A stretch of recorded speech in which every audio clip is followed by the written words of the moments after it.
Hello and good evening. I got my boy Aidan and Serra here.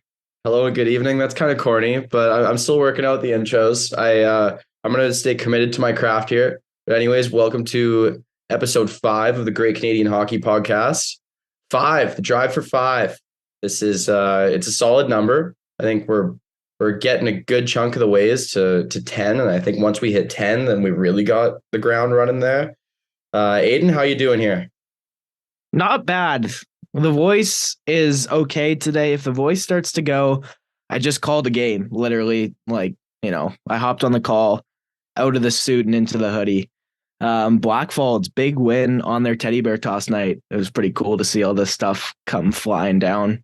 Luckily, they scored like 6 minutes into the first period, so got to see that bright and early. Didn't have to hold on and stress out that they were going to get shut out tonight. But yeah, put up 5 goals on a team that they needed to beat in the standings. So it was a good night, and now I'm excited to do the pod. Are teddy bears good luck? Can we somehow, maybe for next episode, let's try and compile a record of teams on their teddy bear toss diet? I'm curious to see if teams win more often than not on those. That sounds 100% like something Jeff Merrick would know off the top of his head. So I have to apologize to our listeners that we don't actually have that offhand. But he's more of an idol. He's kind of the GOAT when it comes to the full-on hockey nerdisms. Yeah, that's the goal. That's what you're striding towards. Well, we've got quite a few things we want to talk about today. So I think we had a couple off the top that we wanted to get underway here.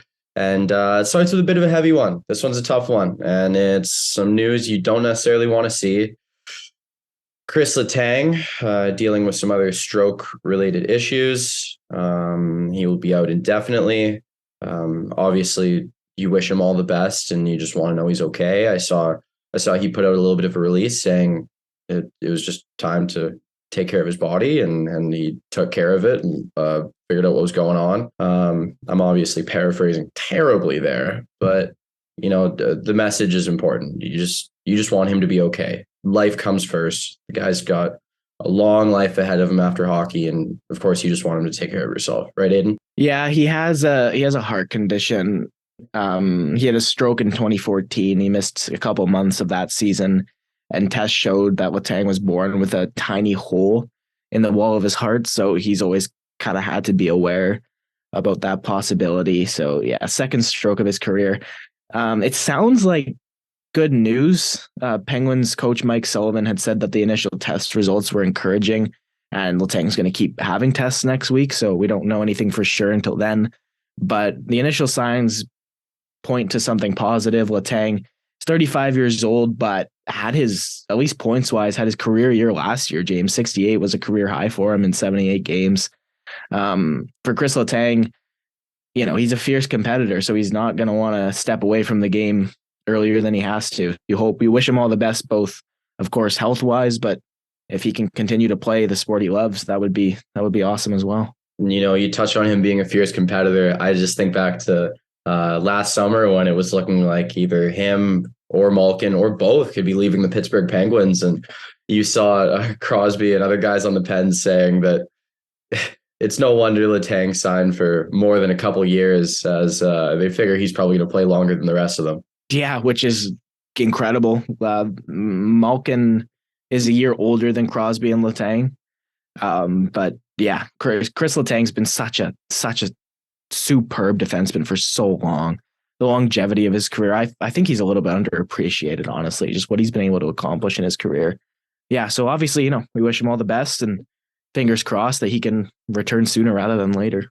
All right, Aidan, moving on from Kris Letang, and as we said, for the third or fourth time, wishing him all the best. I know you had some stuff to say as a Canucks fan about how the Roberto Luongo situation with the Ring of Honor went in Vancouver. What do you have to say about that, coming from a fan? Yeah, I was on a podcast a couple of weeks ago. Braden Ursel has the Orca Pod. It's a lot of fun, Canucks podcast. Brogan Houston and I are regular contributors to it.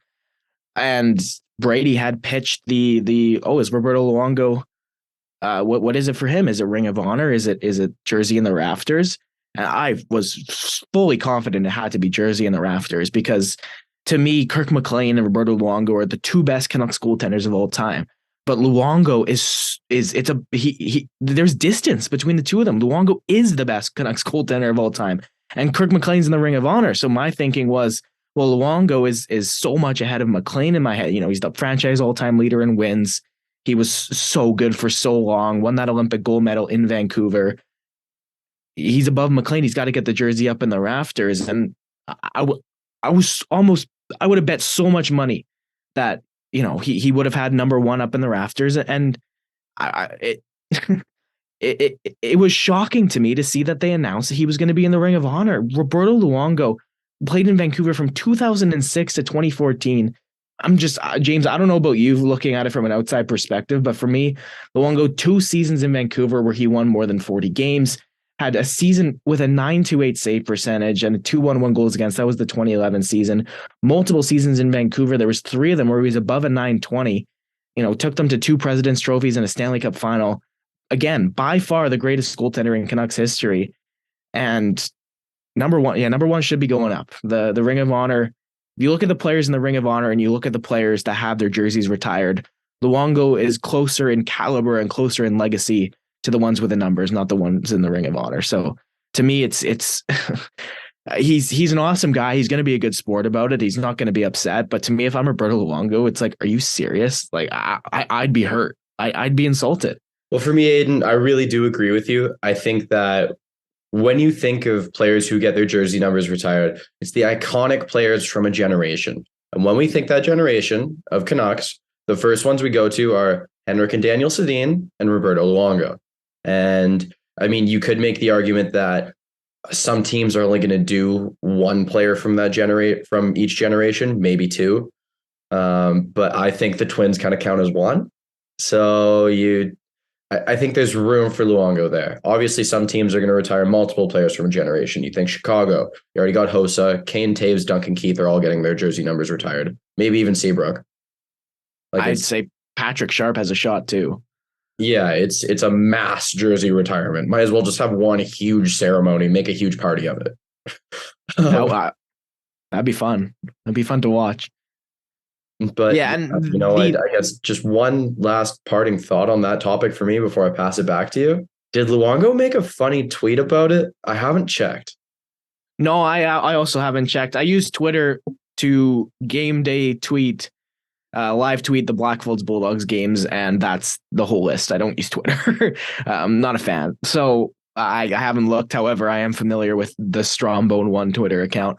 I don't know if he did or not. But you know what? It's kind of funny that you say that. And again, jersey number retiring should be predominantly what did they do on the ice? What was their contributions to the team? But that kind of just also speaks to the person Roberto Luongo is. He's he's one of the best people I've ever witnessed in hockey. He's hilarious. He's kind. It's just the quality of his character is matched only by the quality of his play. And for me, that's just another factor in him. He should be considered one of the greatest Canucks of all time, and he's got to be up in the rafters. And you know, the decision's been made, so it's not going to get reversed or anything. But I think the majority of the reaction that I saw on Instagram or online or whatever had people agreeing with that that this is kind of a slap in the face. Yeah, completely agreed. But you know, he's a good sport. When I summarize Roberto Luongo in one sentence, it is that he is good for the sport of hockey, and he will be a good sport going forward. I don't see him being sour. If anything, he'll just make a joke about it, saying, "Oh, maybe if I got that cup, I'd have my jersey in the rafters." Maybe at some point you'll see him joke about it, and you know, we'll probably all have a great laugh about it. But you know, enough on Bobby Lou. Let's move on to a quick little topic. Alex Formenton will not be playing in this 22-23 season as the RFA contract deadline has been passed. That was December 1st, and Formenton does not have a contract. What do you have to say about that? What really goes into this situation? Because I feel like some people from the outside looking in might not quite understand it. Something that we haven't talked about.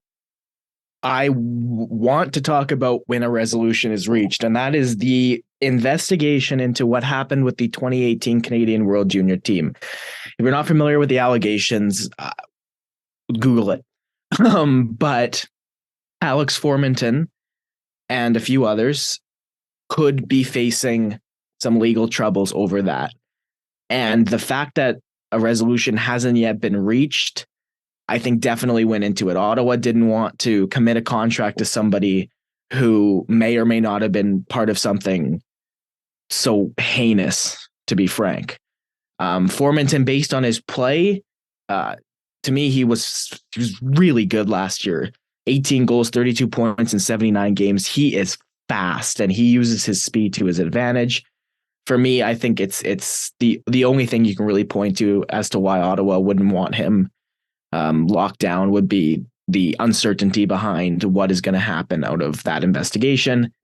So I think for me, that's the only thing I can really point to.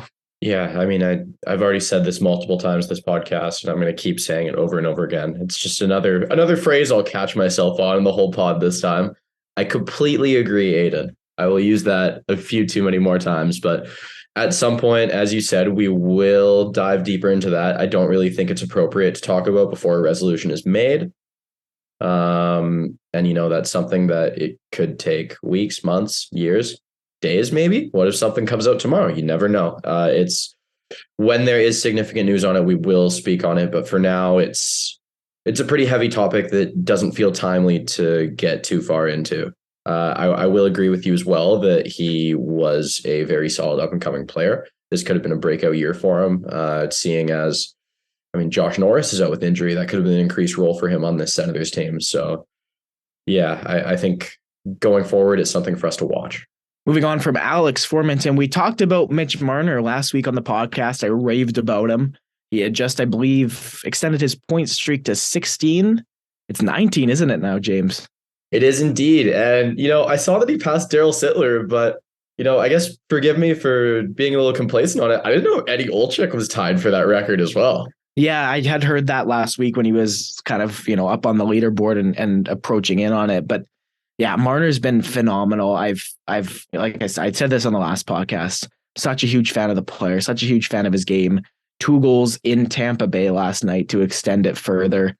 I also love how hyped everybody on the Leafs is for him. Like you saw, I'm not sure if you did see the video of him going into the dressing room after everybody's just spraying him with water. You could see his point streak almost didn't get to 18 in San Jose on November the 30th. He hit the empty net and you could see him, like all the players on the ice for Toronto kept trying to give him the puck so he could hit the empty net. It's something that, we're into the December portion of the season. You're kind of approaching the halfway point. It's the end is way, way in the distance, right? These are games that sometimes, at the beginning of the season, you're playing for the spots, you're playing to have a good start. This is kind of the dog days of the season. So I think it's always really good for a team to have something like this to rally around and to really motivate them and gives them something to come together over. And yeah, and obviously Mitch Marner continues to be such a phenomenal player, having a really good season. And yeah, I think this is finally the year he hits 100 points. He's flirted with it a couple times.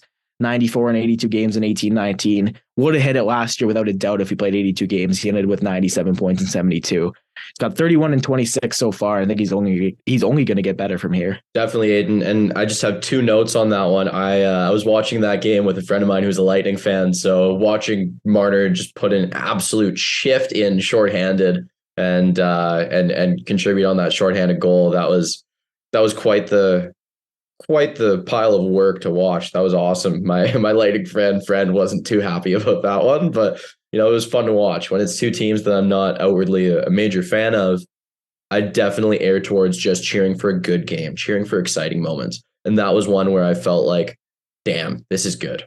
This is really good. And then the second note I have on that one, just a quick question. We don't need to go too far into it, otherwise we'll get way off track. I want to know what the most iconic NHL point streak in your hockey watching life has been. For me, it's Patrick Kane just going on an absolute tear in, what was it, 2013 or was that 2015? I believe 2015 because it was new Panarin year. That's tough. That's a very tough question. I don't know if I have one off the top of my head. Sleep on it, think on it, come back to it if it comes to you.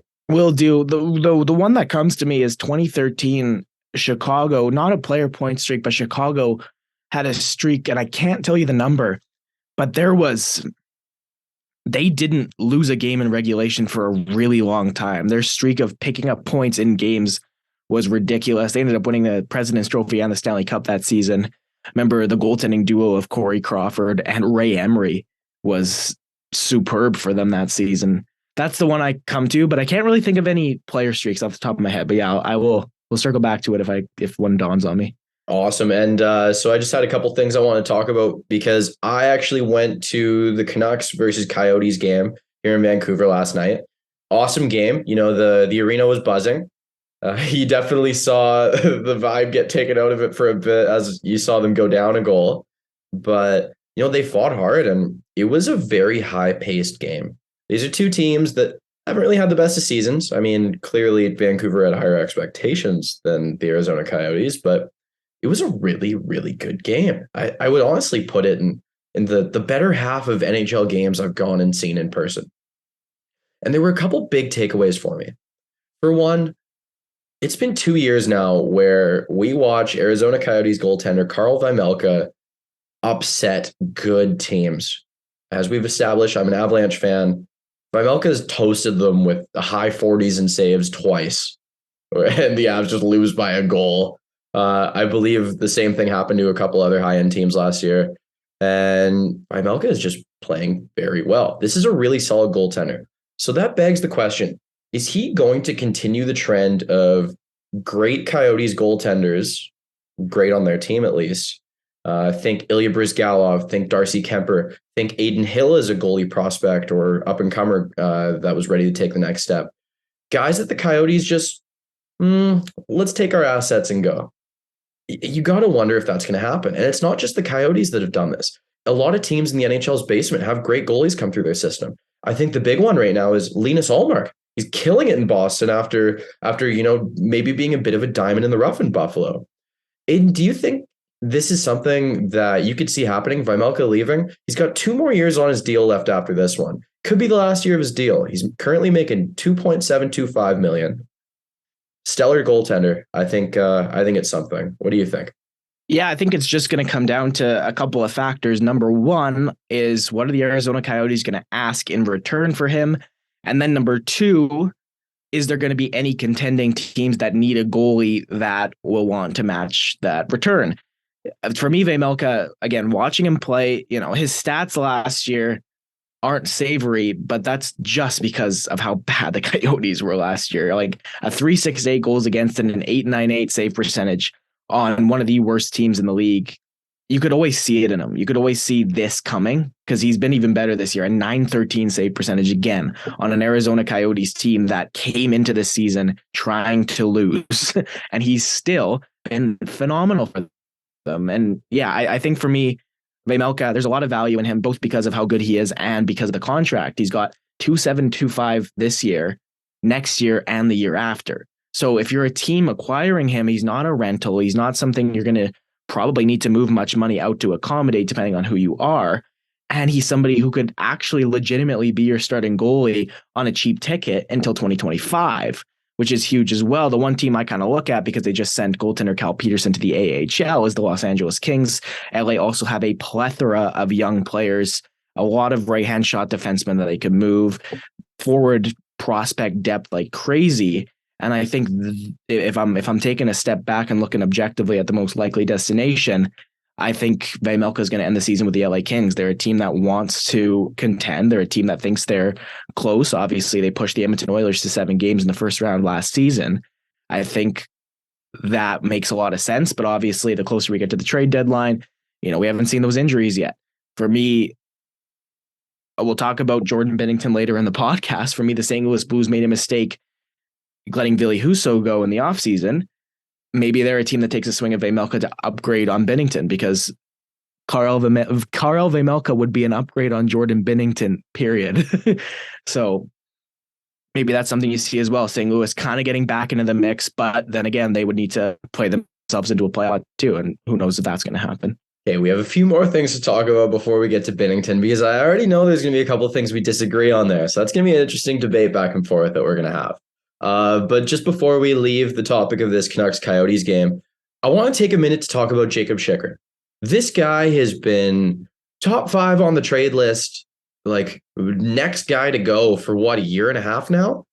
Like, I swear we haven't stopped talking about him getting moved. The big thing this year was waiting for him to get healthy, because no one wants a repeat of the Ryan Ellis and Philly situation where you trade for an impact defenseman, send a bunch of assets the other way. You're committed to this guy and he can't play. He's hurt. All the best to Ryan Ellis. I hope he can get healthy and get his career back on track. But nobody wanted to see that repeat with Jacob Chychrun. So here he is still on the Coyotes. And you know what I saw from him last night? I saw a guy who reminds me of a past New York Rangers defenseman mixed with a current New York Rangers defenseman. He reminded me of a mix of, actually, they're both captains. Former captain Ryan McDonough and current captain Jacob Trouba. He's got the great stick, the patience, and the poise, great first pass on the breakout, enjoying the rush like McDonough, okay? And then he's got the mean streak and physicality that Jacob Trouba has. Yes, it's a little bit more subtle than Trouba, but you just saw every time guys are going by him, he's just pushing out a little hand, pushing out a little fist, always has a stick on them. The guy is always engaged and involved, and I think any team needing a number two, maybe even a number one defenseman for them, but I think he's more of a number two. Any team needing that impact guy that has the assets, they should be all over him. The fact that this guy hasn't been traded yet, aside from the health things, just means people haven't offered up to Arizona standards yet, in my eyes. What do you think on that matter? I think Jacob Chychrun is probably the best player available for trade in the NHL right now. Yeah, if not, he's close. He's a superb defenseman. I can't think of anything you said that I would refute. Career year was 2020, 2021, and it's just been injuries after injuries after injuries since then. So, it's obviously a good thing to see him back in the lineup, and you hope he can rise to the level that he was supposed to reach years ago. For me, the thing about a trade, again, it's the is he going to be the same after coming back from injury? He's played 6 games, 2 goals, 4 points so far. So I think the most likely scenario is that Jacob Chychrun ends up being a deadline acquisition, so that a team that might be trading for him has a good idea of exactly what they're trading for, rather than trading for somebody who's played a half a dozen games since coming back from injury. You don't know if the injury is going to hamper his play yet. Definitely. And one thing I didn't see a ton from him was huge bombs from the point. And that was a big part of his game before. So, as he continues to get more and more comfortable since coming back from injury, I think that's something you could see come back into his game. And by then, teams might be all over him again.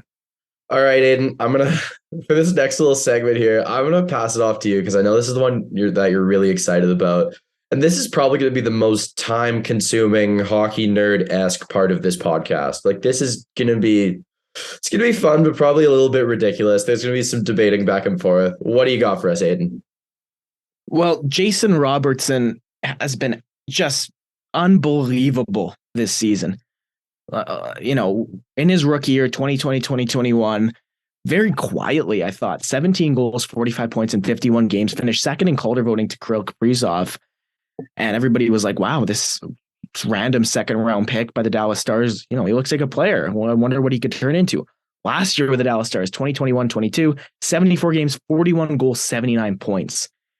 He was kind of the breakout guy, him and Tage Thompson last season. It was going to be hard for him to beat that, I thought. But there's no words to describe how well this guy's playing. 23 goals and 41 points through 25 games this season. He scored a goal and an assist again today, had a hat trick earlier in the week. And it kind of got me thinking, the 2017 draft was supposed to be a weak draft. That was what it was advertised to be. And if you look at the top 10 of that draft, you can pick out some busts. Nolan Patrick, second overall. Not sure if I want to call him a bust, but injuries definitely kind of hindered any sort of career development he was going to have. Cody Glass going 6th, Elias Anderson 7, Casey Middlestat 8, all guys that didn't live up to their potential. So I was just kind of in my head going, I wonder where Jason Robertson would have been drafted if we do a 2017 redraft. And then that led to, well, screw it. Let's do a 2017 redraft. Let's see where James and I slot in Jason Robertson. And context, round 2, number 39 overall in 2017 by the Dallas Stars. So, James, I'm going to let you kick us off. 2017 draft. Let's go through the top 10. First overall to the New Jersey Devils, it was Nico Hischier. Second overall to the Philadelphia Flyers, it was Nolan Patrick. Third overall to the Dallas Stars, it was Miro Heiskanen. Fourth overall to the Colorado Avalanche, it was Cale Makar. Fifth overall to the Vancouver Canucks, Elias Pettersson. Sixth to Vegas was Cody Glass. Seventh to the Rangers was Elias Anderson. Eighth to Buffalo was Casey Middlestat. Ninth to Detroit was Michael Rasmussen. And 10th to Florida was Owen Tippett. So that was your top 10. We are going to redraft the top 10. James, I will let you start us off. Who's number one? Okay, so for me, number one is very, very obvious. I think that Cale Makar is the clear breakaway number one. It's not close. How do you feel about that one? Or do you want me to keep going? No, 100%. There's no debate in my head. Cale Makar, to me, this is what I'm going to say. This might be the most debatable thing I say in this whole podcast. I understand it, but it's not something I'm, something dramatic would have to happen for the rest of the season and moving forward for me to not have this opinion. Because to me, Cale Makar is the second best player in the NHL right now. I think he will be the second best player in the NHL until Connor Bedard is the second best player in the NHL. I love this guy. I think what he's doing as a defenseman is generational. 28 goals, 86 points in 77 games last year. Bested only by 29 points in 20 games in the playoffs. James Norris, Conn Smythe, Stanley Cup, Calder Trophy, Hobey Baker, already in his young career. He's just 24 years old. This guy is a shoe-in future Hall of Famer. He's a shoe-in top 10 defenseman of all time. I'm not even the Avs fan, and he's one of my favorite players in the NHL. He's superb. I really don't think there's a debate, and he's my clear one. Perfect. And do you want me to give you number two now? Yeah, go ahead, because this is where it gets interesting, because I said this to you before. Doing this redraft, I have 3 tiers of players, or there's a top 10. So tier 1 is Cale Makar. I have 3 players in my tier 2. Second, third, fourth overall for me could be flipped in any which way. And then the next tier of players for me are the guys that go between 5th and 9th. And there's some debate there. You can kind of fluctuate between there. So I'm really curious about the way you're going to put second overall, third overall, fourth overall. So you can start with second. Number 2, very controversial, I think, but centers are the most valuable. This is a really tough one, but I'm going to say with his play right now, I think Nico Hischier is still number 2. You bring the leadership intangibles, you bring the two-way game that you can argue one of the next guys on this list is developing as well and has maybe even equaled that. I don't know. It's hard to say. I think Nico Hischier is number 2 for me, though. I think Jason Robertson's going to score 50 goals this year. He could flirt with 55, 60 if he continues on this pace. I think Jason Robertson, what I love about, prospects and young players that develop, I love to see a clear year 1 to year 2 improvement, year 2 to year 3 improvement, year 3 to year 4 improvement, because then you just hope that they're going to just keep getting better and better and better. And that career trajectory is just going to go up. And for me, that's what I've seen of Jason Robertson so far. So my number 2 is it's Jason Robertson. Second overall. He's, again, we talked about him already. 23 goals in 25 games this season is absolutely insane. Yeah, I understand what you mean about the centers being more valuable. You're absolutely right in that.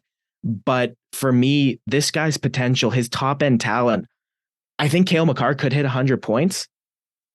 Jason Robertson, to me, is just as likely as anyone, if not more likely than anyone in this draft to hit 100 points. We haven't seen anybody from this draft do it yet. Robertson is who I would have my money on to do it the quickest here. Perfect. And now that we're on my number 3, I have J-Rob at number 3. Robertson is my number 3. I have to have one center above him because you look at every draft, a center's going high. And so that's why I had one over him. And I was debating on which one would be over him because there's as many as 3 guys who I would have put in that spot. But yeah, no, I have Robertson as my number 3. I think you said everything that needs to be said. The guy is a true game-breaking stud. Quick sad tidbit, I traded him away at the start of last season in my keeper fantasy league before he had even played a game for Ryan O'Reilly, who went on to have a fairly down year. And I'm still paying the repercussions for that. But the silver lining is that the friend that I traded him to stupidly traded him away this year. So it's okay. I don't feel as bad. Who do you got at 3, Aidan? I was torn between 2 centers. I went Elias Pettersson third overall. Career stats last year: 32 goals, 36 assists, 68 Are you points. biased? I try not to be. Now, of course, I talked about Pettersson on the last podcast. I'm just subjected to him more than I'm subjected to Hischier as far as watching him play, just because the nature of watching more Canucks games than Devils games. With that being said, for me, their defensive play is really close this season. Nico Hischier had developed that two-way game before Pettersson did. So last season, it was far and away Hischier was a better defensive forward than Pettersson. Hischier was a better two-way forward than Pettersson.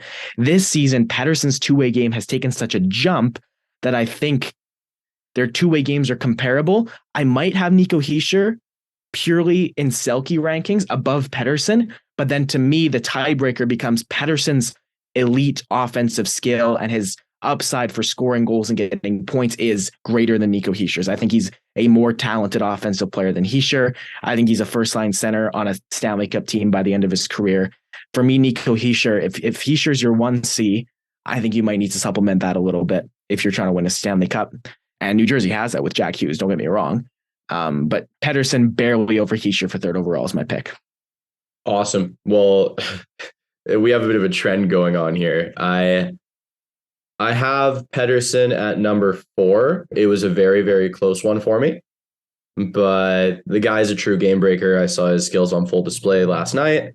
You always wonder if there's that extra echelon with him. Is he a just barely first line forward, or is he a franchise player, game breaker? Is he going to continue to develop and be the top 15 center in the league kind of thing? We have a very strong league. There's a lot of good setters. To me, he's an exceptional player, awesome to cheer for. You love his personality. He brings a bit of a flair, but I will always wonder if there's that next step. My 4 is Nico Hischier. Like you said, we have the same top 4, same first overall, and 2 to 4 scrambled. That's actually kind of what I expected. Hischier, Selke caliber player. He's proving it this season, and a career year offensively. At least he's on pace for it. Before his career season was last year, 21 goals, 60 points in 70 games. Now he's got 10 goals and 26 points in 24 games already. And he's doing that as New Jersey's second line center because Jack Hughes is the 1C. So that's even more impressive when you consider that. Again, leadership qualities are all there. Two-way game is there. Superb center. Hischier's my 4, and whoever's getting him at 4th overall is laughing, in my opinion. All right, here we go. Number 5, I'm continuing the centers trend. I'm going Nick Suzuki, Montreal Canadiens captain. Incredibly creative player. Ton of fun to watch. You see how much his game has developed alongside Cole Caulfield under Martin St. Louis.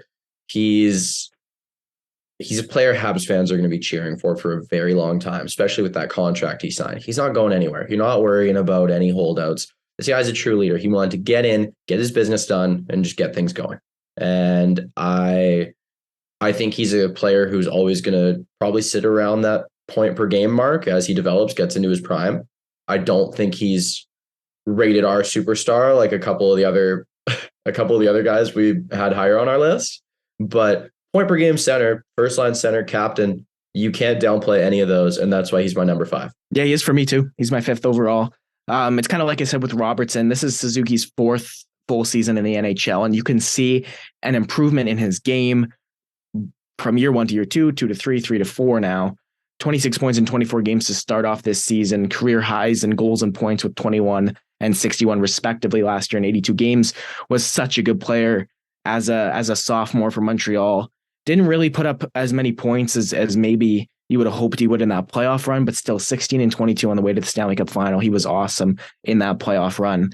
Yeah, everything you said, Suzuki, to me, is a first-line center in the league already, and he's just going to keep getting better and better. Suzuki's my 5 as well. Okay, number 6, I'm changing it up from the centers. I'm going Miro Heiskanen. I wanted to have him higher, but I valued centers a little bit higher, especially because you look at 2017, there were a lot of veteran defensemen on rosters that weren't really out of the league yet. That's something I took into consideration as well. I think Miro Heiskanen is the best defenseman in this draft if it isn't for Cale Makar. And as an Avs fan, I remember being very sad when pick number 3 got announced. Colorado had pick number 4, and Dallas took Heiskanen because I wanted him. The Avalanche had Tyson Barrie already. I thought, okay, you put Heiskanen and Barrie together. This is awesome. This will be great. And full transparency, I remember thinking, Cale Makar, yeah, he looks good, but it's junior A. I mean, clearly I've been proven wrong time and time again on that one, but even Nathan McKinnon said, who even is this guy who was playing in junior A? But yeah, no, I have Miro Heiskanen there. Crazy two-way game. Great at walking the line at the point on the power play. Exceptional pass. And I think there's just going to be a season where Miro Heiskanen puts up a ridiculous amount of points, maybe 5-10 over a point per game. I think there wasn't really the need as much because the duties were kind of split in Dallas. John Klingberg took a lot of the offensive load in seasons prior as Heiskanen continued to develop a bit more. Esa Lindell chips in a bit offensively. And they rely a lot on their top six forwards offensively as well. Like you think even early in Heiskanen's career, Radulov was still putting up numbers. Like there just wasn't the need as much. And I think as his career progresses, enters his prime, I think there's going to be a huge season for Miro Heiskanen.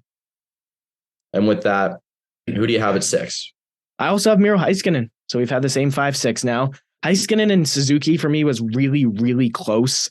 Miro Heiskanen in the 2020 playoffs in the bubble was just looked like a top defenseman in the NHL. He looked like he was going to be a superstar. And he was haunting my dreams. Yeah, he was. Yeah, I bet he was. Him and Joel Kiviranta.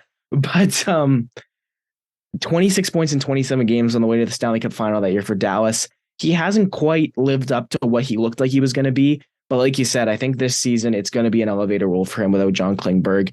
And I think him being the number one guy in Dallas is just going to make him better and better. All the ability in the world's there. I think just as soon as he moves into that role as a true number one, both in ice time and on the power play, he's going to really just take that extra step in his game. Completely agree there. He's a dynamite player, and it's going to keep going on forward. And so with number 7 here, I have another center. I've got Robert Thomas. The guy put up 77 points in 72 games last year. A bit of a slow start, but now he's up to 21 points in 23 games this year. I think he's a huge building block piece for the St. Louis Blues, and they knew he was going to be good when they drafted him at 20, but I don't think they knew he was going to be this good. I certainly didn't. I don't know. Maybe, obviously their scouts are professionals and they know a hell of a lot more than we do, but yeah, Robert Thomas just continues to impress, and that's why I have him in that spot. Who you got, Aidan? It was really close. It was really, really hard, this one. This is probably the one I struggled with the most. I actually, after I'd finished, went back and changed it again. 7th overall for me is Josh Norris. 35 goals in 66 games last year. Another guy that's just taken step after step after step, was part of the Erik Karlsson trade to Ottawa, and I love this guy. I love his game. The left-handed shot coming in down the left side, just cutting to the middle of the ice. He's so smart. He's got that knack for scoring goals. Awesome season last year in Ottawa. Yeah, I can't say enough good things about this guy. I think they got him on a bargain of a contract too. Under $8 million until 2030. I think he's got 40. I think he's got 50 goal potential. I probably wouldn't say it's likely for me that he scores 50, but multiple 40 goal seasons for Josh Norris is something that I would absolutely not be surprised if it happened. Well, hey, Aidan, if you're a gambling man, which I know we both are on the cheaper side at least, maybe sprinkle a little money on Josh Norris next year. You never know. Yeah, I had him. I had him in every version of fantasy hockey I did this year, and he got hurt, and is the reason that I'm very not in the top of the standings in some of these leagues right now. I think your 7 is a good segue into my 8, because my 8 is Robert Thomas. Really big fan of his. He's a superb playmaker. Again, another guy that's just, he's really taken a big step in his game between 2021 and 2022. I think the differentiator between Norris and Thomas for me is that it's kind of like I was talking about last week with Pasternak and Marner. To me, Josh Norris, his production isn't as dependent on the players around him. I think Robert Thomas is an awesome playmaker, but I think playing with as many talented forwards as he has in St. Louis definitely helped him out a lot. I think if you put Robert Thomas with a couple guys that are struggling to put the puck in the net, Robert Thomas isn't as capable as Josh Norris is of getting behind the wheel and driving a line by himself. With that being said, I probably honestly like Robert Thomas as a player more than I like Josh Norris, just in terms of, personal preference and who I would take on my team. But so far, I recognize Josh Norris as the better player. All right, so I'm at number 8 now, right? Yeah. Okay, so I am going with the one and only goalie on my list because goalies actually go high now. I'm going Jake Ottinger. Jake Ottinger at number 8, the third Dallas Star in my top 10, just shows how ridiculous of a draft they had. This guy is an up-and-coming top goaltender in the league. If he's not already a top 10 goalie, he's getting there. You look at his performance in the playoffs last year, just what a stud, and he's continued it into this year as well. Like, top-notch goalie, and I think he's just going to be great going forward. Who do you got at number 9 here? Because I don't think you had Ottinger in your top 10. Number 9 for me, that's where I'm at, right? Number 9? Okay. Drake Batherson, Ottawa Senators winger. Love Drake Batherson. Loved him since I saw him at the World Juniors in 2018. Another guy for me that's just taking step after step after step in his development. He looked like somebody who was going to flirt with point per game last season before he got hurt. Ended the season with 17 goals and 44 points in 46 games. For me, Batherson is just he's the complete winger. Great passer, great shooter, very smart with the puck. He's got a ton of skill. I'm a huge fan of his. Yeah, he's the complete package when it comes to a winger, and he's on a cheap contract for a long time. Ottawa kind of got a steal in him for under $5 million till 2027. That's insane. All right, so with that, I was pretty torn on who to go with number 9. I was leaning towards Drake Batherson, but I'm actually going a different direction. I wanted to put one creative, dynamic offensive player there. I went a different way. I went with Martin Necas. The guy is having a crazy good year. A little bit of a slower development. People thought he was going to start doing crazy things as recently as 2021. He had 41 points in 53 games that season. Followed it up with a little bit of a slower season with 40 points in 78 games last year. And this year, he's got 28 points in 25 games. The guy is a legitimate dynamic offensive threat for the Carolina Hurricanes.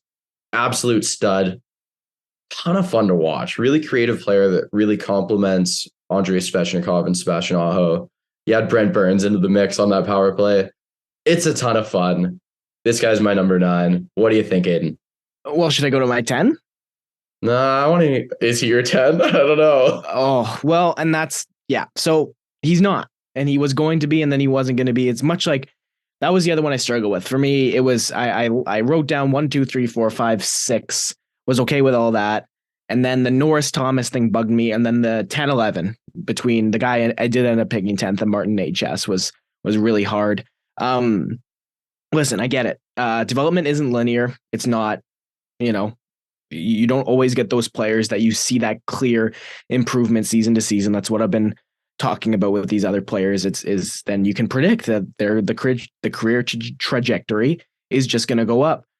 For me, Marty Necas is as much inconsistent as his development has been non-linear. I had a lot of hope for him going into last year, and I watched a good chunk of Hurricanes games last year, and it wasn't a matter of him not getting the bounces. For me, there would be periods where I was unsure if he even had a shift.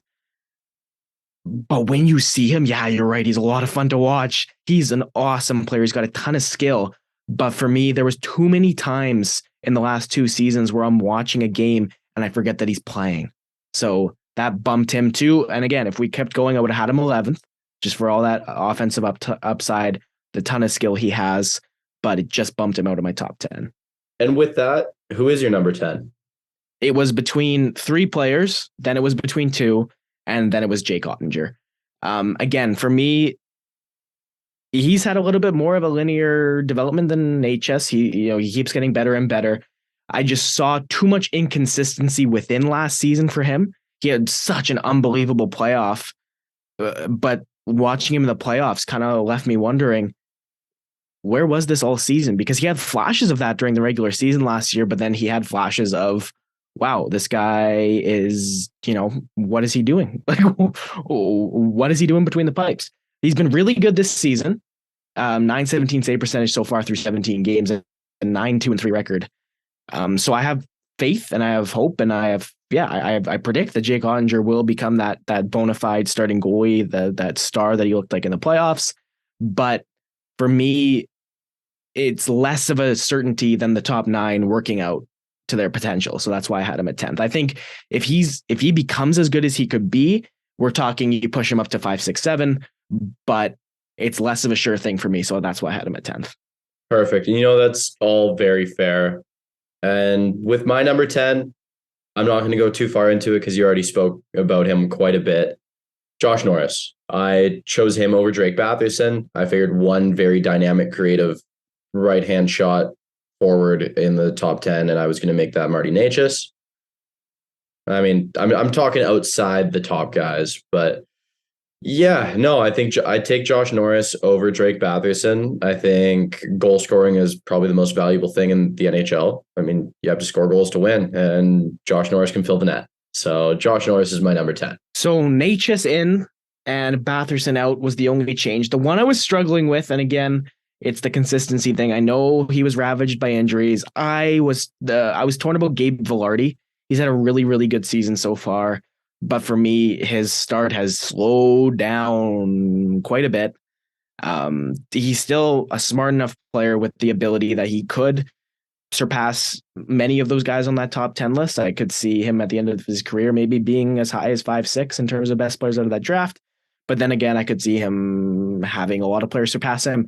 I was torn about, maybe even a Philip Hedl as well, but Hedl hasn't had the regular season success that complements as good as he was in the playoffs last year. So Hedl's a little bit farther down the list for me as well. But that was fun. It was a ton of fun. And, we got to flex our hockey nerd muscles. We got to have a little bit of debate back and forth, which, admittedly is something we have kind of had missing from this podcast. We tend to agree with each other a lot. And so I thought that was quite a bit of fun. We did have a lot of the same ones, but we had different reasons for having them where they are. So yeah, I enjoyed that. And I think listeners can expect more redrafts in the future as storylines pop up for players in those drafts. Yeah, and it's something that I love to do. And yeah, it's it could be we go year by year for 10 episodes. We go 2010 to 2020, whatever.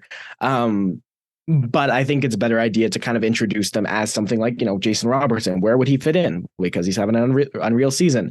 I think 2015 might be relevant too, just to have Mitch Marner thrown in there. So we'll see. We do have a potential guest for next week, so I don't want to be committing anything next week beyond the fact that we have a guest lined up. We'll talk about him later in the podcast. So maybe that's something in the coming weeks. If Mitch Marner continues to have the unbelievable season he's having, maybe we talk about where he would be in our 2015 redraft. But that, for me, will close out, I think, the NHL portion of the podcast, or at least the immediate. We'll have NHL talk in our closing thoughts after a quick little junior, and again, Shane Wright's less junior, more AHL, but his conditioning stint is done. Like you, I don't think I watched any Coachella Valley Firebirds games, but the stats speak for themselves. 4 goals in 5 games for Shane Wright in the AHL. Had a shootout goal in there as well. What next do you think for Shane Wright, James? Well, Aidan, I think the experiment's going great. Is it not going exactly the way that we thought it was going to go when we did our little preview?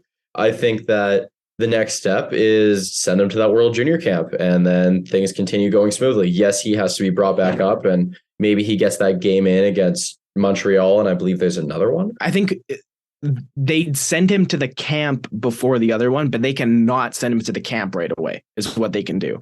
So he can play 2 games before he burns a year of that entry-level contract, which is what we've talked about on this podcast before. The camp opens after the 1 game. They can keep him. They can keep him for as long as they want to keep him. Hockey Canada isn't gonna tell Shane Wright to take a hike because he wasn't there for day 1 of World Junior Camp. That's not going to happen. So he could play his 2 games and then go to the World Junior Camp and then go to junior without burning the ELC. Seattle could not play him against Montreal, have him go to the World Juniors on 7 games, then he can play up to 2 after the break. There's any number of ways that this could play out. The one that I'm hoping is that he goes to the World Juniors and he's awesome. That's what I'm crossing my fingers for. Oh, definitely. And I think that's what we all want. We all want him to go tear up the World Juniors, get a ton of confidence, enjoy representing his country, doing the thing that so many kids in Canada dream about growing up. You get to see all of the sick World Junior storylines growing up, and I can't really think of a better way for him to get that flair back and continue doing so after a great showing in the AHL. Speaking of awesome in the World Juniors, 26 goals, 33 assists, 59 points in just 27 WHL games for the Regina Pats. For Connor Bedard, we've talked about how good he is, but I wanted to talk about something else. So head coach and general manager of the Regina Pats, John Paddock, was allegedly being bombarded with questions about trade rumors that Connor Bedard was going to be dealt away from the Regina Pats. And he kind of lashed out a little bit. He questioned a reporter's preferred dialect, per se, asking him if he spoke English, because the Regina Pats had stated that Connor Bedard was not going to be traded. And then Paddock in a media scrum was asked about it. He was not happy about being asked about it. Paddock saying, of course, he has a no trade clause. He doesn't want to be traded. He's not going anywhere. Now, James, okay. You and I both went through this, we both have journalism diplomas. You're starting at City News. That rubbed me the wrong way. It really did. Sometimes if you're there in a media scrum, you're asking a question because somebody told you to go ask it. You're asking a question because sometimes you just need to hear him say, no, he's not getting traded for what you're working on. You just need that soundbite. And John Paddock, I don't know, he didn't need to lash out the way he did. It wasn't just him saying, do you speak English? It was him even saying, if you work for the Kamloops Blazers, I'm going to file tampering charges that I thought went a step too far. The reporter in question worked in Kamloops, but not for the Blazers.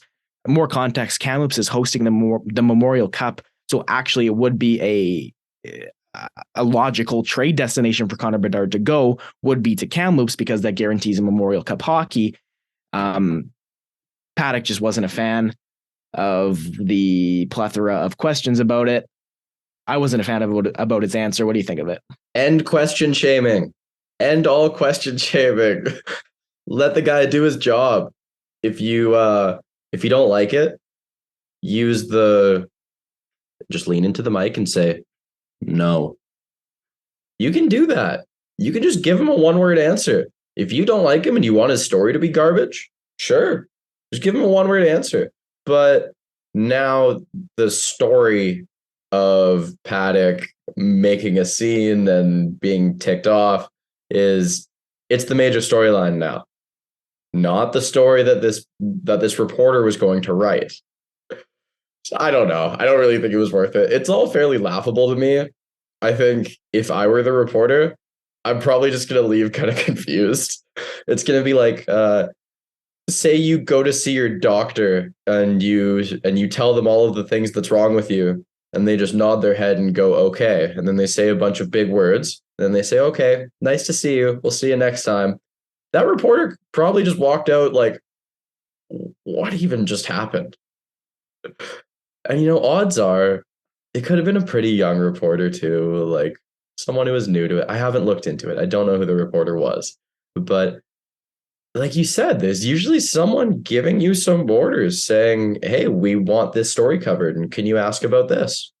So, yeah. The story literally could have been, despite trade rumors, Connor Bedard is not getting traded. And all he needed was the quote that Paddock eventually did give about, them not doing it. So Paddock gave him what he needed with a sprinkle of just belligerency and just being rude that I just wouldn't appreciate if I was that reporter. With all that being said, if you've been asked the same question 10 times a day for 10 days, I also would not be happy with that. There's two sides to it.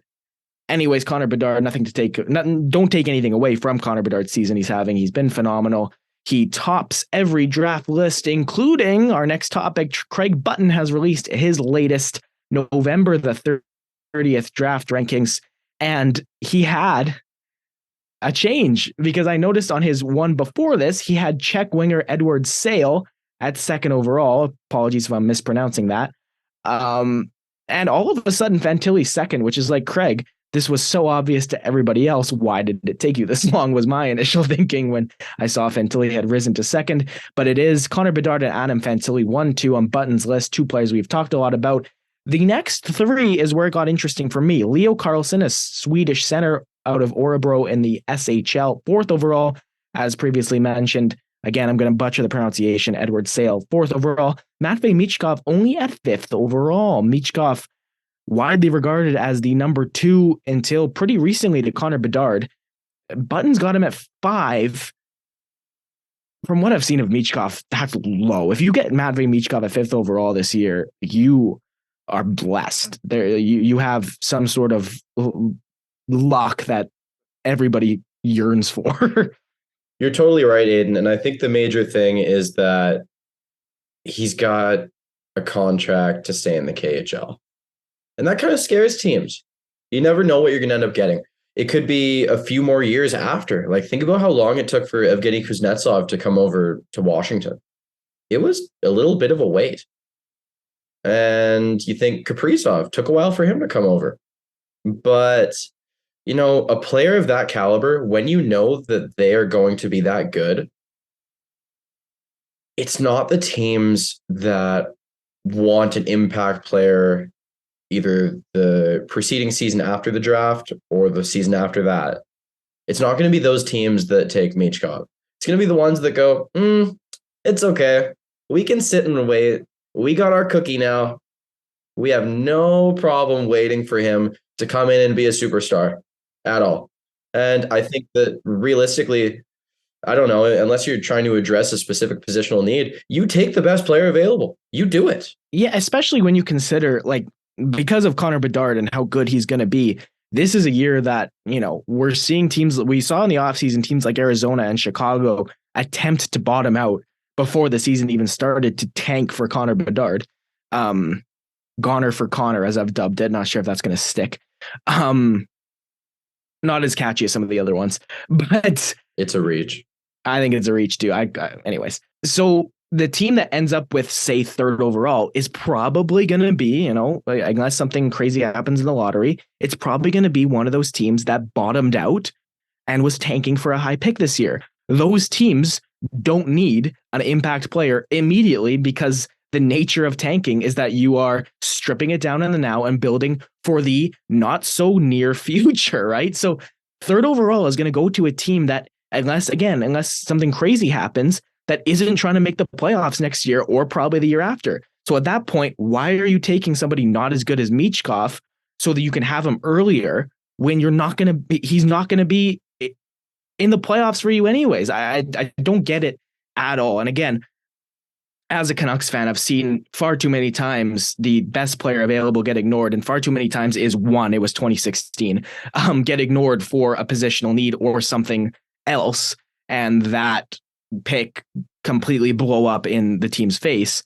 I don't know, more times than not for me, positional picks or picks for any other reason than they're the best player available just don't work out. I can think of so many examples off the top of my head. We could do a whole podcast of it's very Kotkaniemi. Yes, right off the top. Barrett Hayton in the same draft, 5th overall, was not the best player available and has yet to work out for the Arizona Coyotes. The one I was referring to was Olli Levy. So it's puzzling to me how time and time again other teams can see teams make that mistake of not drafting for positional need or not drafting the best player and instead drafting for positional need and then do the same thing. And if you believe in a player's upside and you believe that they are at least close to the best player available, then you take them by all means. But if that's not the case, then just take the best player available. You have that asset. It's more valuable than having something else. Look at the Montreal Canadiens right now. Like I know they eventually turned Jesperi Kotkaniemi into Christian Dvorak, who's a very serviceable player for them. But that was still a mistake. He still shouldn't have done that. Brady Tkachuk would be more effective on the Montreal Canadiens than Christian Dvorak is right now, and would have been a lot less of a headache. Quite frankly, as much as, you know, Tkachuk's, I maybe shouldn't say that Tkachuk has already got into a very, very spirited contract negotiation with the Ottawa Senators, but Regardless, you take the best player available, and the best player available to me at third overall this year will be Matvei Michkov without a doubt. Bedard's 1, Fantilli's 2, Michkov's 3. Unless something crazy happens this season, I think that has to be the top 3. 100%. And just one note on that, I would say that if you're the Chicago Blackhawks and you're picking anywhere 3, 4, 5, maybe even 2, who knows? You look at your timeline for top 10 pick last year, Kevin Korchinski, the defenseman, really solid skater, really solid player. The guy that they used the pick from the DeBrincat trade on. You look at his timeline to come to the NHL, it's really not that far off of waiting a few years for Matvei Michkov. So I think if you're Chicago, then they're going to be bad. Like they're going to have a high draft pick. How high, we don't know. But I think if you're Chicago, you take him, regardless of where you are. That's just my 2 cents. I think I just want to see it, though. Like, I don't want to see an original 6 team be irrelevant. So I want to see them have a superstar. But yeah, anyway, we can move on from that. It's an interesting one. I think you definitely have to take the best player available. We've said it probably 5 or 6 times in the past few minutes. People are probably sick of us saying that. What do you think, Aidan? Yeah, no, you take the best player available, period. There has to be a very special set of circumstances for that not to be the case. Context is always important, but Michkov has too much potential to be passed over for anybody not named Connor Bedard or Adam Fantilli, in my opinion. So yeah, that'll be it for the regular NHL to junior portion of the podcast. We'll be back with some closing thoughts, but we are going to take a quick break. James and I are just going to collect ourselves, maybe get a drink of water. We do have some new buffer music from Gareth Baird. I'm very excited to hear this. I actually haven't heard it yet, so I'll hear it for the first time right now. Don't go anywhere. We'll be right back.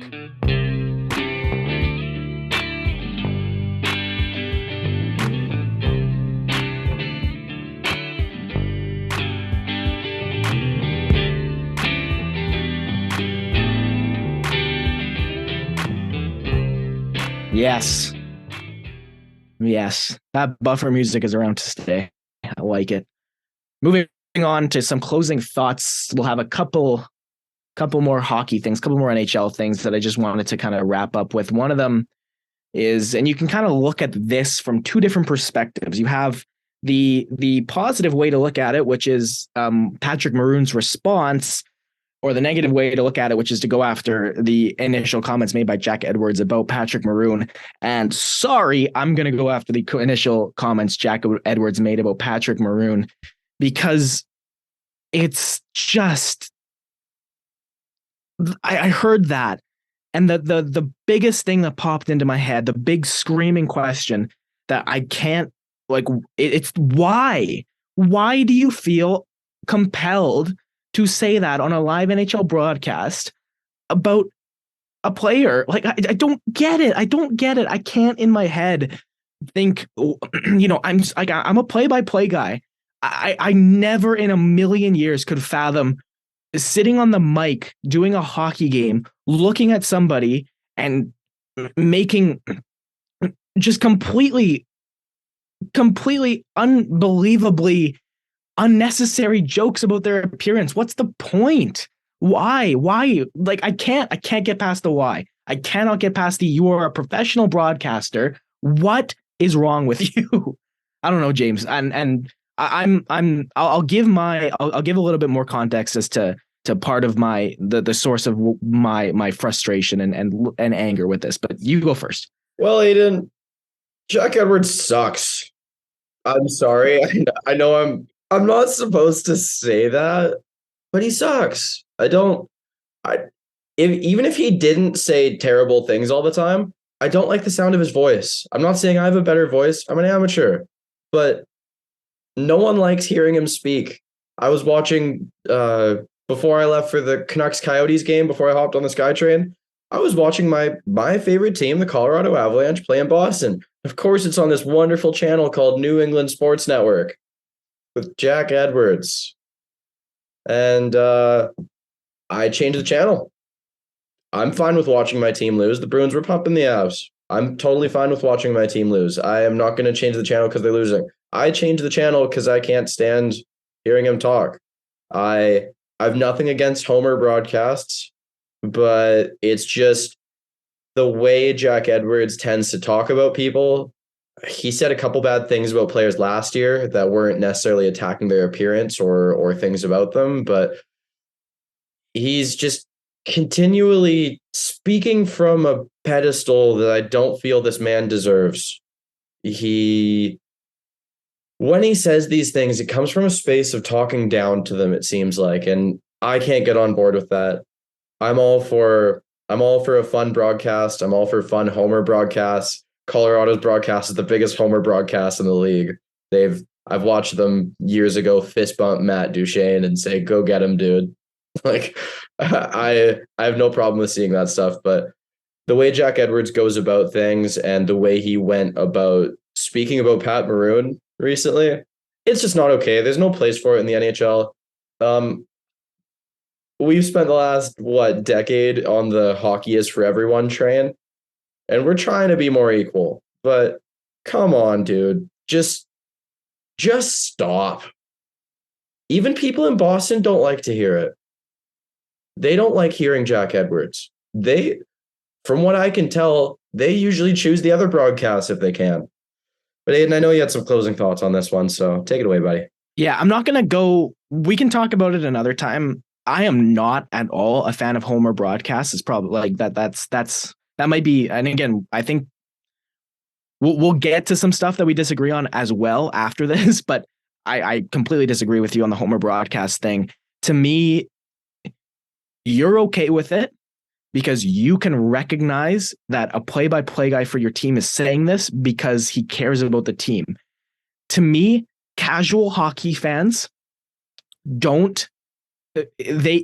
listening to a Homer broadcast, if you're still learning the game of hockey, is a bad thing because you are looking at something that's happening and you're hearing it described completely in favor of one of the two sides involved. And that may or may not be an accurate representation. So I'm not a fan of it for that reason, among others.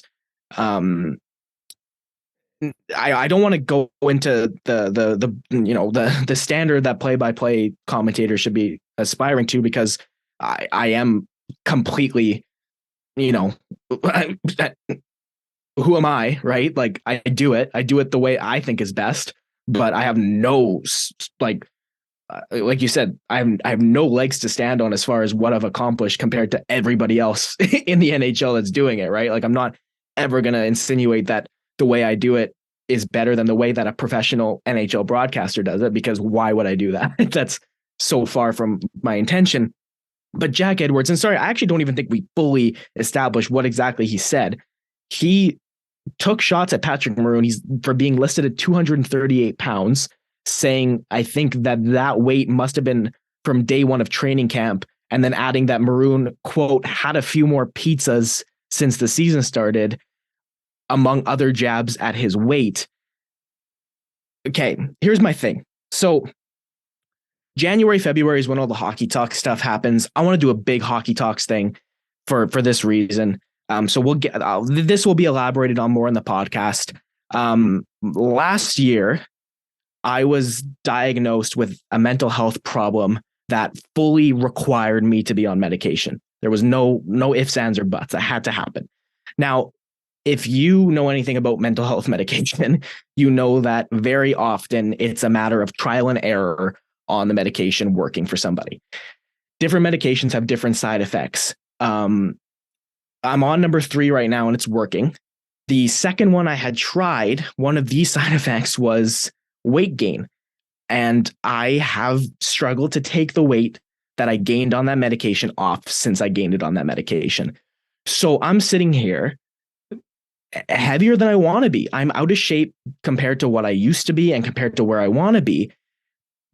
And it's a result of a lot of things, including the fact that I did not have any sort of choice in being on a medication that was going to do that to me. That wasn't something I chose.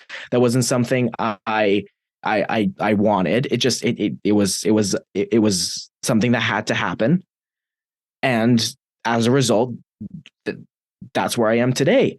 So it is just such an awful thing to say about somebody that they're gaining weight when you don't know why. You don't know what's going on. you can't sit there and say this person should be in better shape, because at the end of the day, first of all, he's a 3-time Stanley Cup champion. So like, screw off. But second of all, the message that's sending to people in hockey that might not be in peak physical condition for any number of reasons is just such a disgusting one. And it just made me so mad to hear. However, again, the positive spin on it is Patrick Maroon made a $2,000 donation in Jack Edwards' name to Tampa Bay Thrives, which is a nonprofit that assists people struggling with mental health and substance use. Maroon asked others to donate to the cause as well. And as of late last week, he'd raised over $50,000 with that. So good for Patrick Maroon. Shame on Jack Edwards. I'll leave it at that. And just to put a bow on that for me, even if he's had 30 pizzas and 150 beers in the past week, who cares? It's not your business. Yeah. Yeah, literally. Leave him alone. Don't. Yeah. All right. I think we're going to move on a bit to something I at least partially disagree with Aidan on. Jordan Binnington, super dirty move.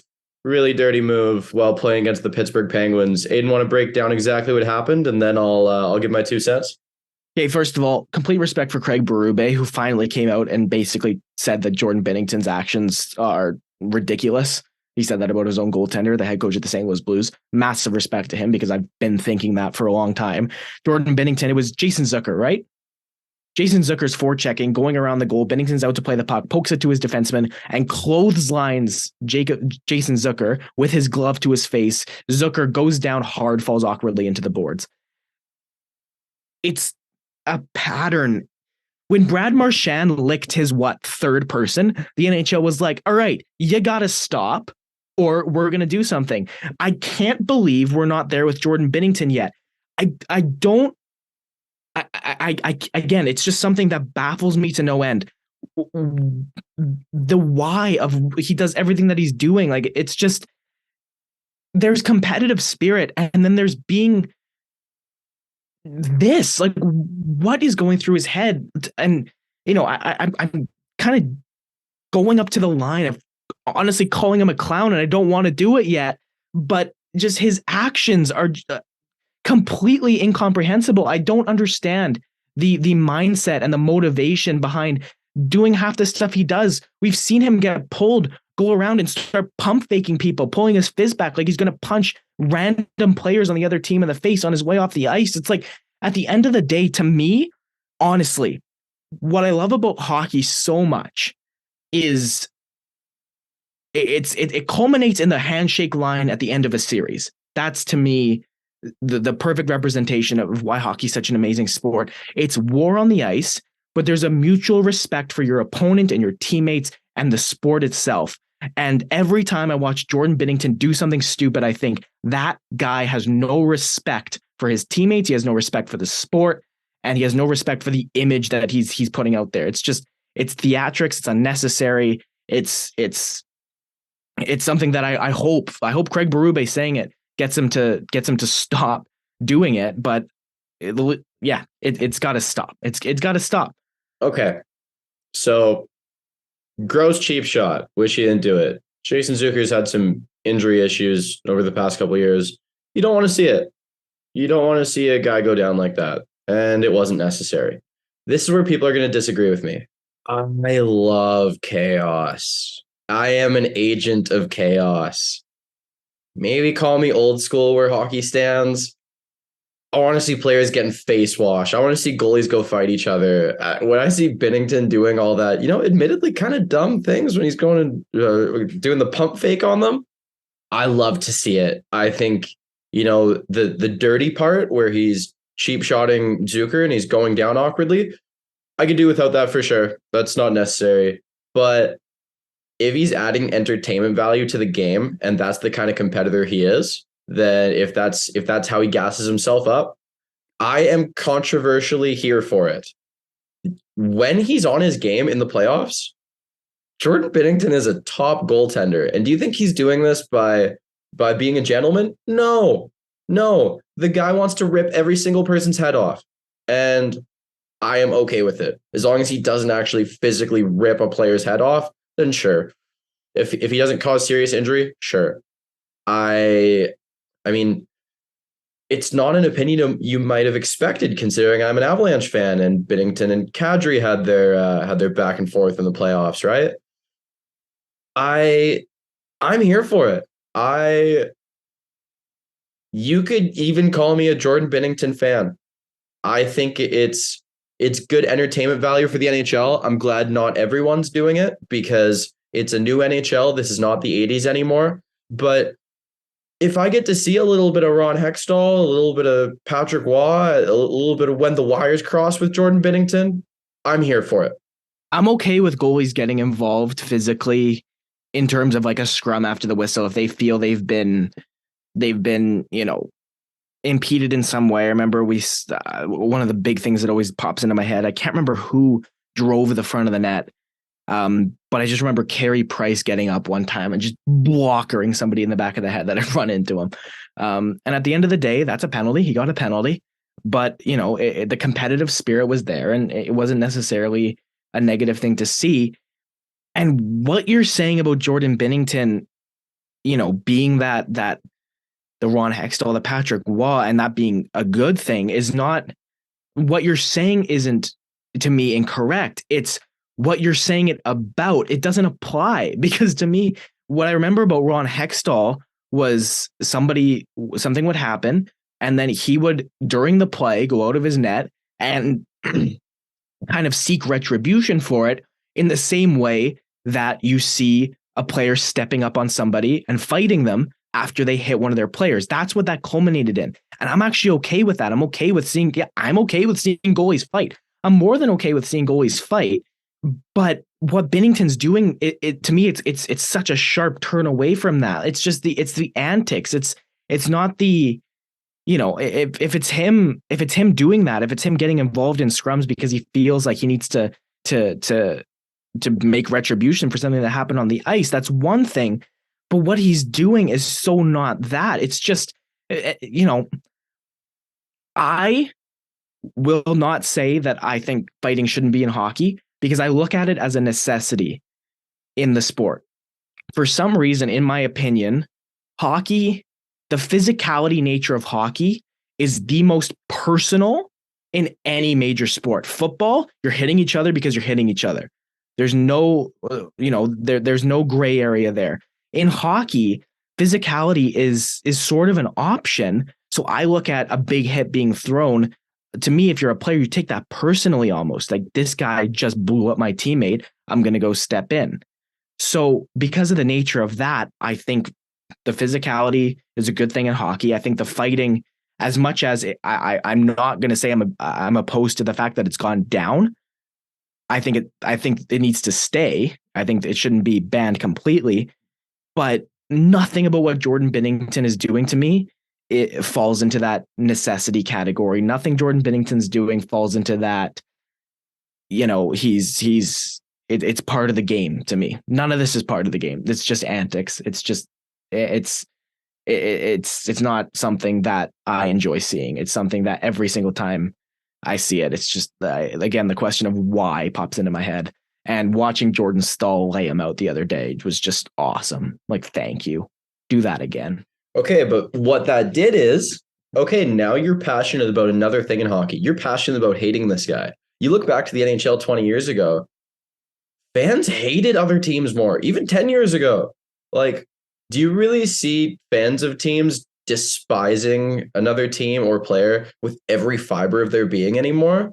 Not really as much. Maybe the odd guy here and there, but no, hate the guy. That's sports.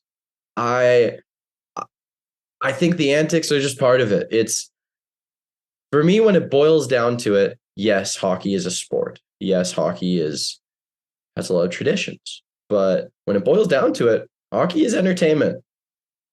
And are you not entertained when you saw him get rocked by Jordan Staal? Yeah, you were entertained.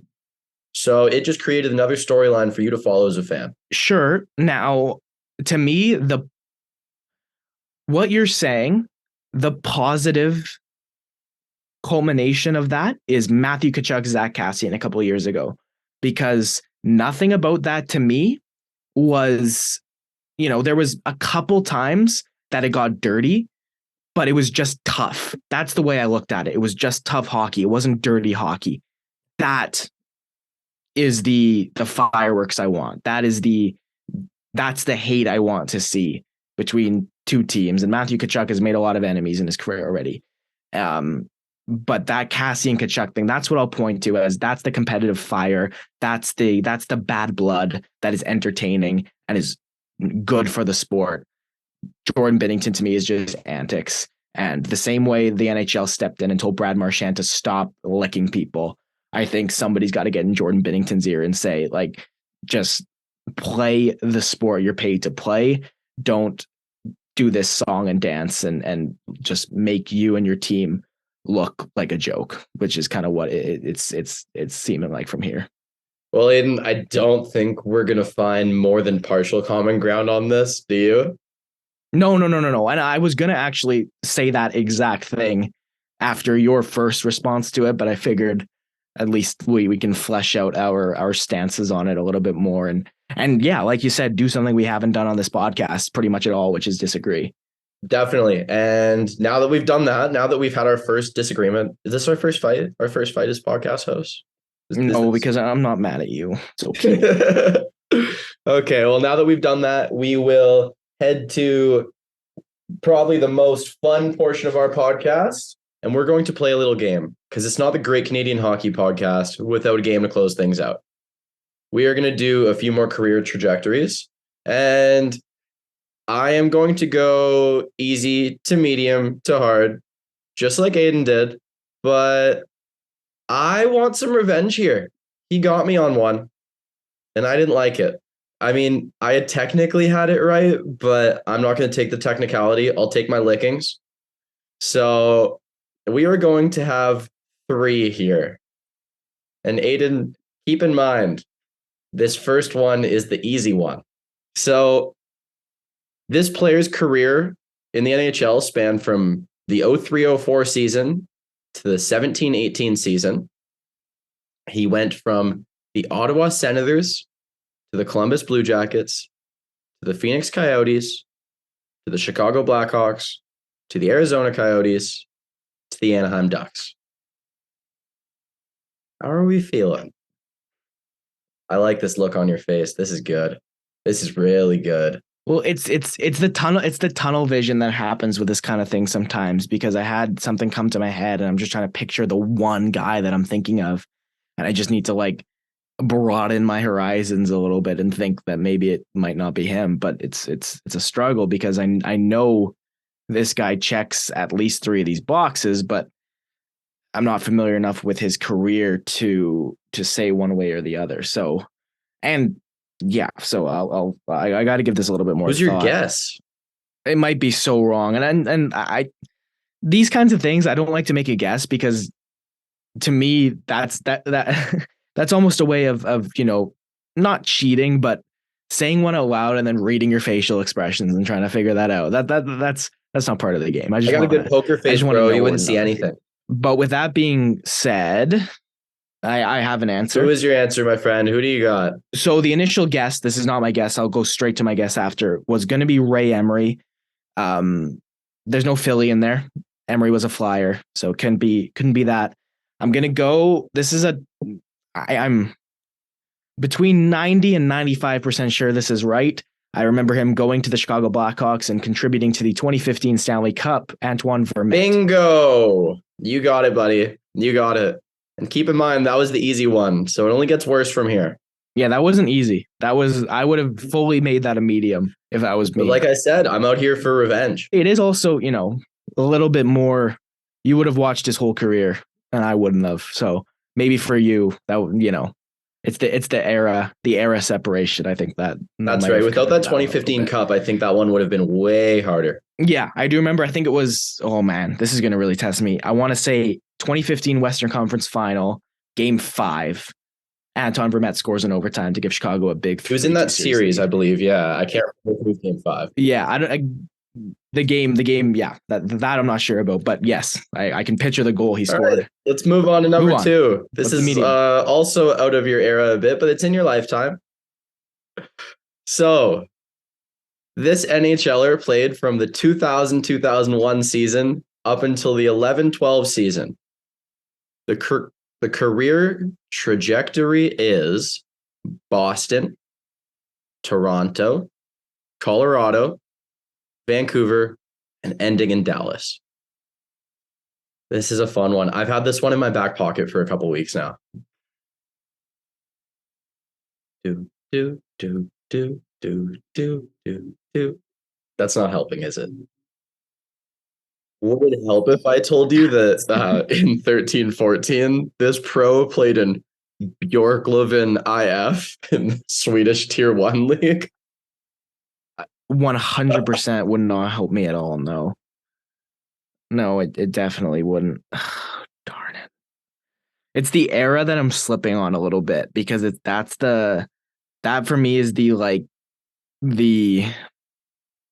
it's the era that I'm slipping on a little bit because I can think of a couple players that had the Vancouver Dallas, some that had the Toronto too, but they absolutely did not retire in 2012. Like that's the difficulty I'm running into Aidan, here. I will give you one hint on one hint from the three, like one hint for this whole show. And if you want it now. No, I don't want to use it now because you know what I'm really struggling with right now is the name. Because it's a goalie, isn't it? It is a goalie. There's a smile. It's a goalie. Okay. So the Vancouver Dallas of me can't get over Richard Bachman, but he was like a Canuck in 2017 or something. So it's not Richard Bachman. So I need to get Bachman out of my head. And I think I'll get it after that. The Canucks had a couple backups. And I think again, doing the math, he was a Luongo backup, right? He was a Luongo backup. I will not say which year. It's the name. I know.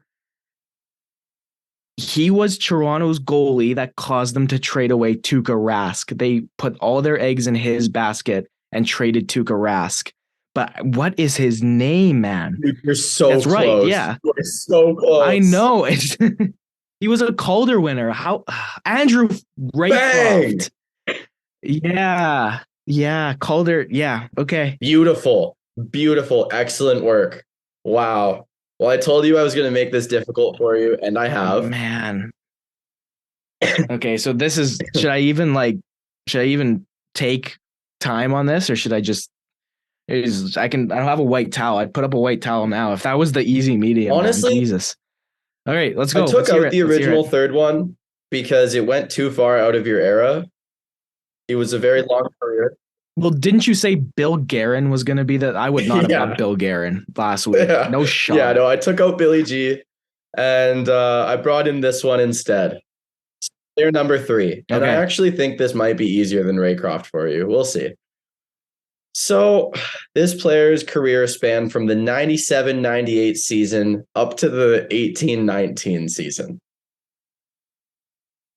Playing for the Anaheim Mighty Ducks, to the Florida Panthers, to the Carolina Hurricanes, to the New York Rangers, to the Carolina Hurricanes, to the Ottawa Senators, to the Minnesota Wild, to the Nashville Predators, to the Pittsburgh Penguins, to the Minnesota Wild, to the Pittsburgh Penguins.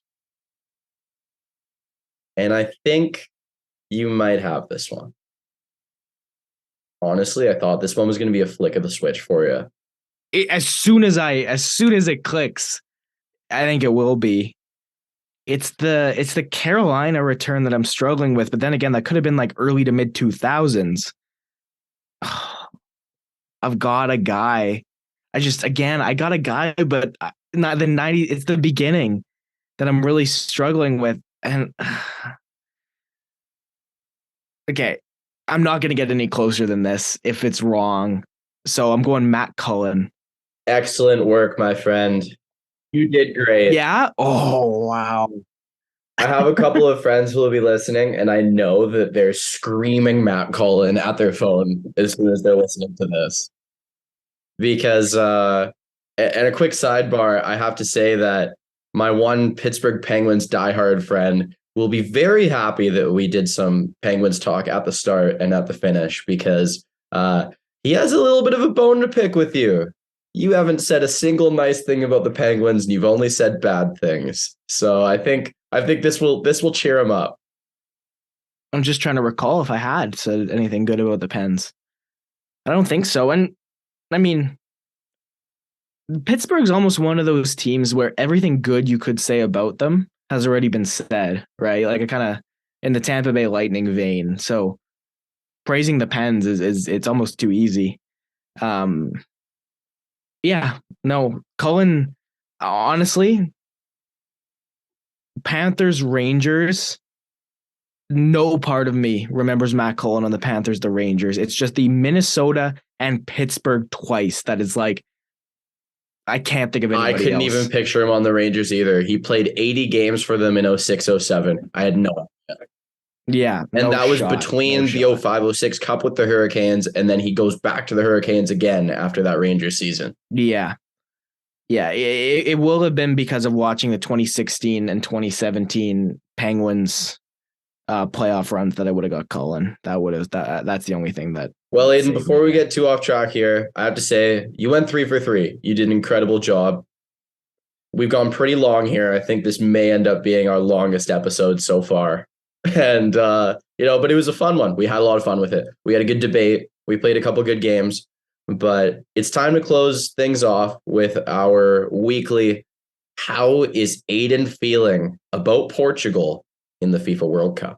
They lost to the South Korea team in their final game of their group. I was completely happy with that because it meant that South Korea advanced out of our group instead of Uruguay. Uruguay knocked us out of the last World Cup, and I have beating them this time around, which Portugal did, felt like vindication a little bit. I was very happy with that. A little bit of retribution, a little bit of payback. Those are favorite words. Yeah. You've been eating your alphabet soup this week. Yeah, so far. Yeah, so Portugal plays Switzerland in the last 60, and if they win, it's Morocco or Spain in the quarterfinals. I've never actually watched this team win a knockout game in a World Cup. I've only, to be fair, World Cup's only every 4 years, and I haven't spent a whole lot of time on the earth. So I've vividly remember watching them. This is going to be the 4th World Cup I remember watching them play, and they have not made the quarterfinals in any of them. So Tuesday is going to be a fun day for me. I guess tomorrow, by the time you're listening to this, if you're listening to it on day one. They play Switzerland. It's a team that I've seen them win big games against and lose big games against in the kind of recent history. So again, cautiously optimistic that they still are right in the race for this one. Did want to quickly touch on Canada. I thought Canada's first game against Belgium was awesome, but I also thought that people saying that they were going to get out of this group that they were in with Belgium, Croatia, and Morocco was way too optimistic. Canada's good, but in that group, you had a Moroccan team that is very capable, as they showed. You have the team that finished second in the last World Cup, and then the team that finished third in the last World Cup and was ranked second coming in. So Canada, I hope everybody who's kind of casually watching that because Canada was in it doesn't think that Canada had a bad tournament. Going 0-3 is disappointing. It's not what you want, but they lost to 3 very capable teams and they proved they could run with them, which was the best thing. They will be in the 2026 World Cup, and with the World Cup expanding to 48 teams and the culture around Canada soccer now, I think that we're not actually going to see Canada miss a World Cup for a very long time. And I think that's a very good thing. And Aidan, we love to hear that because, it's the biggest sport in the world. And for Canada to actually be able to come compete on the biggest stage, there's going to be generations of kids going forward that get to watch and cheer for their team on the biggest stage that there is. So it's pretty awesome if you ask me. But with that, it's been a great episode. I want to thank everyone for listening and Gareth for some excellent production. Let's roll that outro.